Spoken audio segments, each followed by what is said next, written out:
I'm inappropriately attired. He's waiting for a discount. Don't let him kid you. Well, the answer, it's a very good question about selling. I mean, it's not our natural inclination to sell. And on the other hand, and we have held the Washington Post stock since 1973. I've never sold a share of Berkshire, having bought the first shares in 1962. And we've held Coke stock since 1988. We've held Gillette stock since 1989. Held American Express stock since 1991. We generally sell, well, we would sell if we needed money for something else, but that has not been the problem in the last 10 or 15 years. That 40 years ago, my sales were all because I found something that I liked even better. I hated to sell what I sold, but I also didn't want to borrow money. So I would reluctantly sell something that I thought was terribly cheap to buy something that was even cheaper.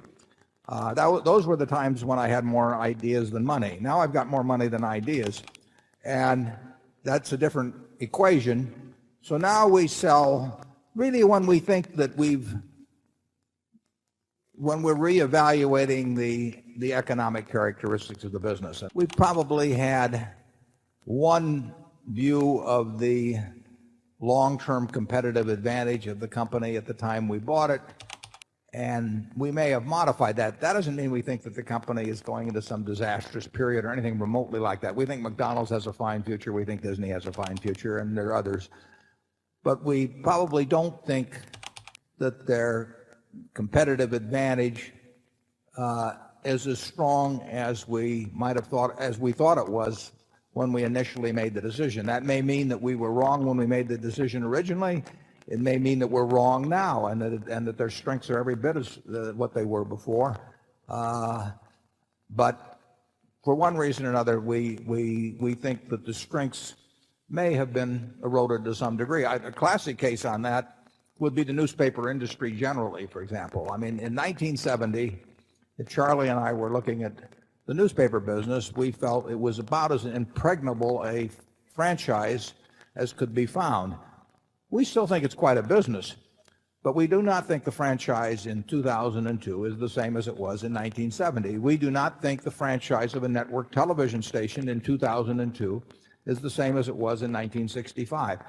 And those beliefs change quite gradually, and who knows whether they're precise, whether they're right even, but that is the reason in general that we sell now. If we got into some terribly cheap market, we might sell some things that we thought were cheap to buy something even cheaper after we'd bought lots and lots of equities, but that's not the occasion right now.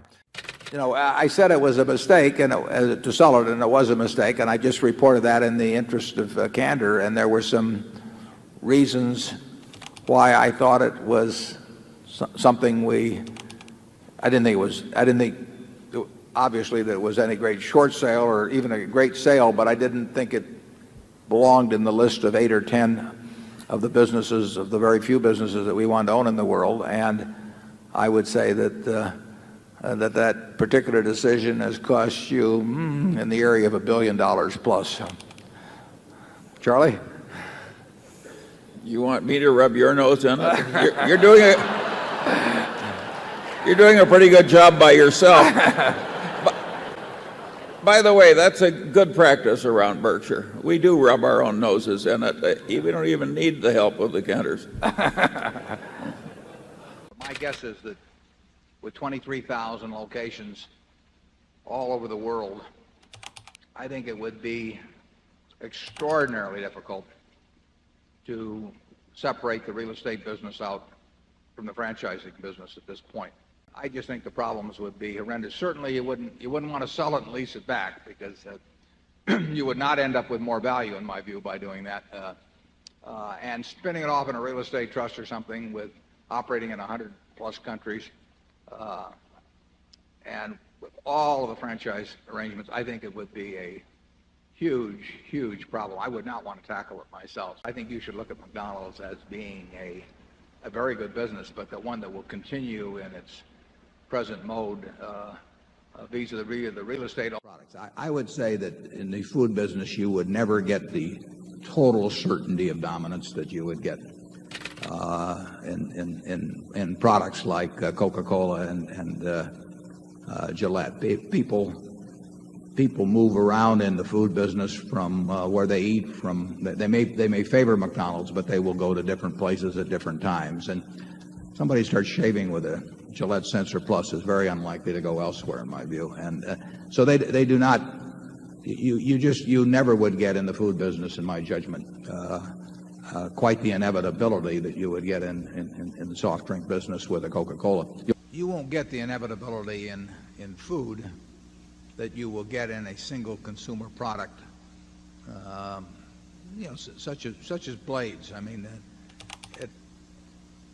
if I'm using a Gillette Sensor blade today, the chances are I will try the next one that comes out, obviously, but I will not fool around at all in between. They're happy with the product. It's not expensive. It's $20-odd a year, if you're a typical user. And if you're getting a great result, you're not going to fool around. Whereas a great many of the decisions on fast food as to where you eat is simply based on which one you see. I mean, convenience is a huge factor. So if you are going by a McDonald's or a Burger King or a Wendy's, and you happen to be hungry at that point, or if you're traveling on the road and you see one of those signs up, you're probably going to stop you may very well stop at the one you see. Most people want to vary where they eat as they go through the week or the month or the year, and they don't really have any great desire to vary their soft drink the same way. It's not the same thing. So there's no knock on McDonald's at all. It's just the nature of the kind of industry they're in. One of the ones I admire most is McDonald's. I had fun once at a major university when I said I thought McDonald's succeeded better as an educator than the people in the university did. And what I meant was McDonald's hires a lot of people who are quite marginal at the very start of their working career, and they learn to show up on time for work and observe the discipline. A lot of them go on in employment to